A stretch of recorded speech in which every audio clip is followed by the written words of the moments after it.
We're gonna get to the bottom of this right now.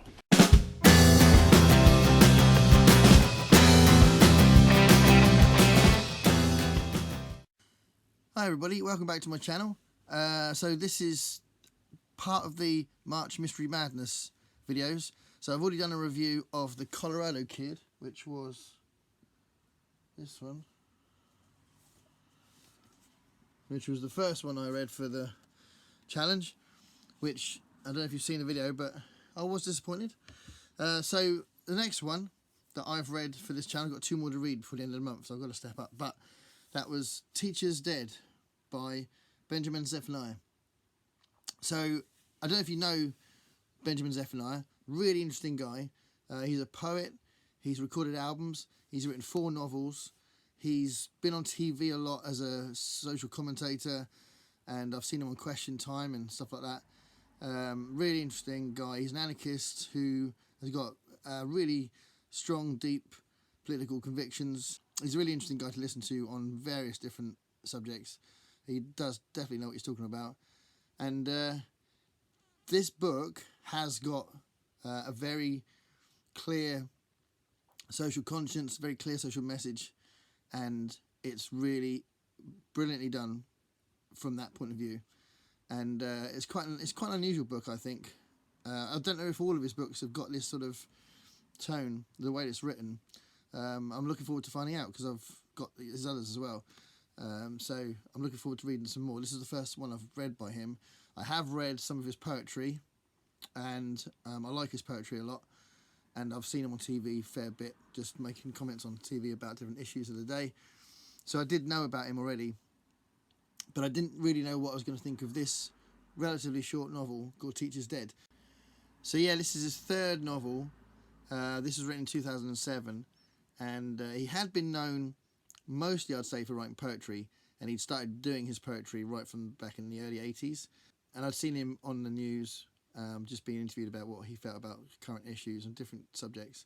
So yeah, he's only written 4 novels, but this was 2007, so a relatively recent one as well. So this book is a book literally that starts with the murder of a teacher in a school playground, and there's 2 people that are held responsible. The person that actually pulled the knife on the teacher and his best friend, they're both implicated in it. Very clear there was witnesses, so it's very clear how it happened. But the main character of the book is written in first person. The main character in the book is called Jackson, and Jackson is traumatized by seeing it, and he wants to understand how it happened, so why it happened. So basically he goes on this sort of detective journey, trying to figure out who these 2 kids were that are in his school that could do something like that and murder a teacher with a knife in the playground, to investigate what the teacher was like. And it's basically, he discovers lots of other things about his neighbourhood and the neighbourhood sort of near his neighbourhood, and more about the families involved. And it's really interesting because what happens is, without giving away too many spoilers, it's a book that explores kind of reconciliation, forgiveness, the social implications of someone's upbringing, certain kind of neighbourhoods, gang activity, the poverty trap, people's expectations of their own upbringings. It's got a lot of social comments in this book, all wrapped around Jackson's investigation into why this teacher was murdered in the playground. There's about 9 characters that are fleshed out in the story, and everyone is really very real. The way it's written is very plain, so I'd say if it wasn't for how serious and deep and kind of brutal the subject is, it could be read by people at school, older teenagers, I guess. But obviously works as an adult novel. But because it's first person and it's written from the point of view of a 15-year-old. There's nothing too flowery in the language, and it's quite to the point, but it's really compelling. The language gives you a sense of how Jackson is feeling, what he's thinking, how he's putting these things together, and what drives him to keep going with this investigation and to pull these pieces together, to bring these characters together as well in places, and to really find out what makes these people tick.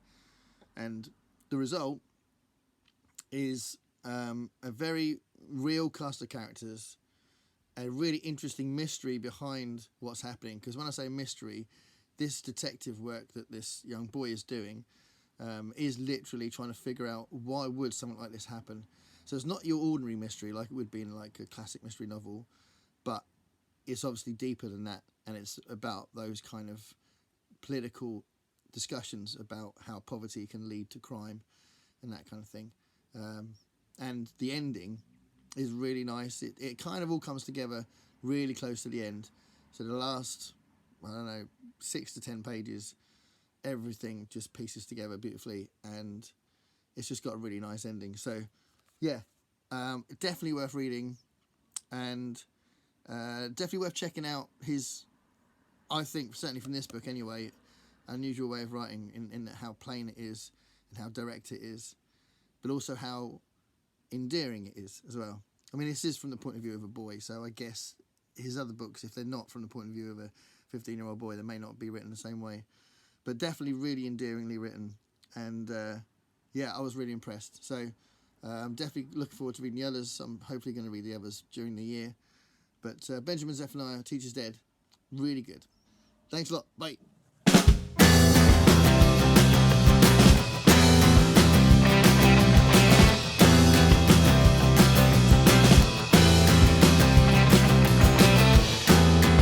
Paint me a picture